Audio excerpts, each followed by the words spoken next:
Everyone, I'm doing a video on the clinical settings on a ResMed AirSence10 CPAP machine. I'm going to show you what they don't want you to know, and that's how to enter the clinical settings menu. And I'll do that first, and I'll explain to you why I did it at the end of the video. Alright, let's turn it on. Alright, now if you can answer this question, I need help answering it. I need to know how to eliminate this error code. But see, right now I could just hit it. It's telling me to change the tubing, which is really not necessary at this point. Now normally this is the only thing that you're probably going to see on yours, and there's some options where you could adjust the moisture and different things like that. If you hold, okay, it's kind of dark here, but I'm going to hold this button here, that's the home button, and there's a button that's directly inside of this. Hold both of those at the same time for a few seconds. Okay, it just went into the clinical menu. I hope that showed up.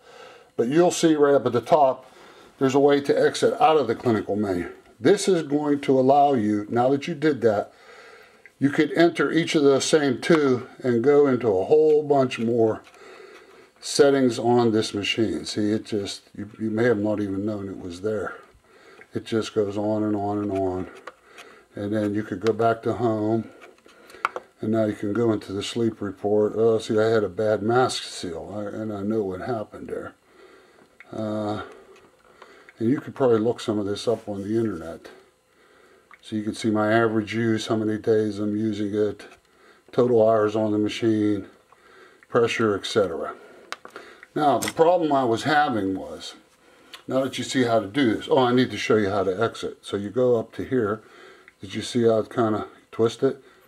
Exit. Now you're done. See, now you're back just to, you can only go so far with it now. Alright, so to get back into it, press the home button and this inner center button at the same time. Watch. Boom. The clinical. Now you can get into it a little deeper. Go back, and you're out. The problem I was having, now if you look at this, the ramp time. This machine is supposed to be smart enough that it knows, this is what they're telling me, right? It knows how much of this pressure you're going to need when you sleep. The problem I was having when I was first put on this, it was, if you have a leak, you know, it's normally default from 4 to 20. And what happens is, at least with me, was in the middle of the night, you get a leak in your mask. Only the machine may not be smart enough to know you have a leak. And then it starts to ramp up in an apparent attempt to compensate for it, is what it feels like. And I was waking up in the middle of the night, this thing's all the way up to like 19.9. Feels like a jet engine's blowing through my mouth and nose and around my face. Once it gets up that high, you can't even recover from it. If you reseal the mask, it's just like you can't even go back to sleep, it's so high.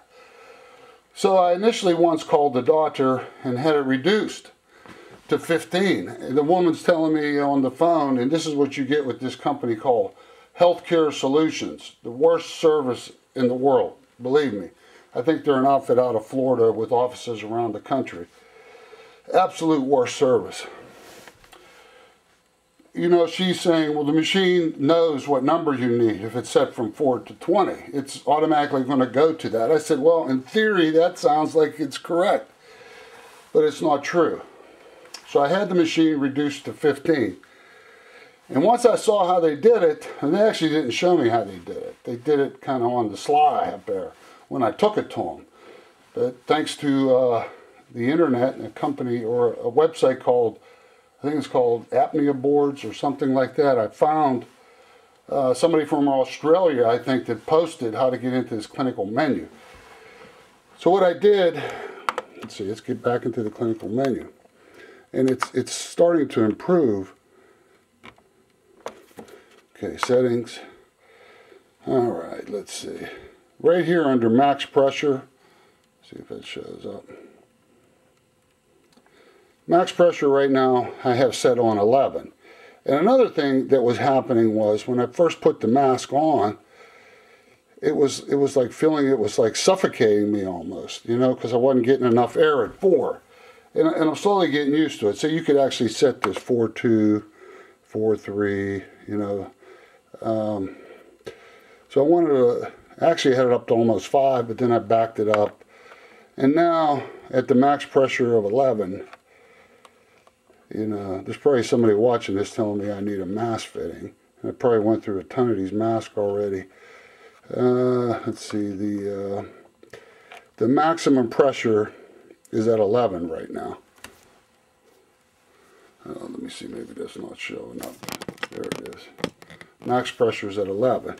So it will only go between 4.2 and 11, no matter how much it leaks. See, and then you could actually set this. See, I put on 11. And it's actually helping me become more compliant with the device. Remember to exit, click up here, press the center button, and you're out. You're back to it. And I just figured I'd show you that. So if if you think you're competent enough to deal with this, the problem with these things are, there's somehow they could probably control it remotely. And trying to get something done, like I said, with that healthcare solutions is next to impossible. So you have to call your doctor, and somehow your doctor calls them, and they may eventually get around to it. But my guess is they probably won't. But at least you know now how to do it. And if you fish around in there and you screw it up so bad you don't know what you're doing, there's a way to take it back to the default setting. In other words, you could start from ground zero again. And it's in there, and hopefully you'll figure it out. Well, anyway, I've been wanting to get this video up about the ResMed AirSense 2 and tell you about the poor service of healthcare solutions, I think the name is, out of Florida. All right, everyone, I hope you enjoyed it. Let me see if I can show you my mask. This is it here. Has the headpiece on it. You know, you kind of, as the night goes on and you start getting leaks, you could crank it tighter and tighter here. But don't think that leak right there from last night is indicative. I've actually had good results lowering the pressure down on it. Okay, that's it. Please comment below. The first comment, I want you to tell me how to get rid of that error code that I showed you at the beginning of the video. Thanks.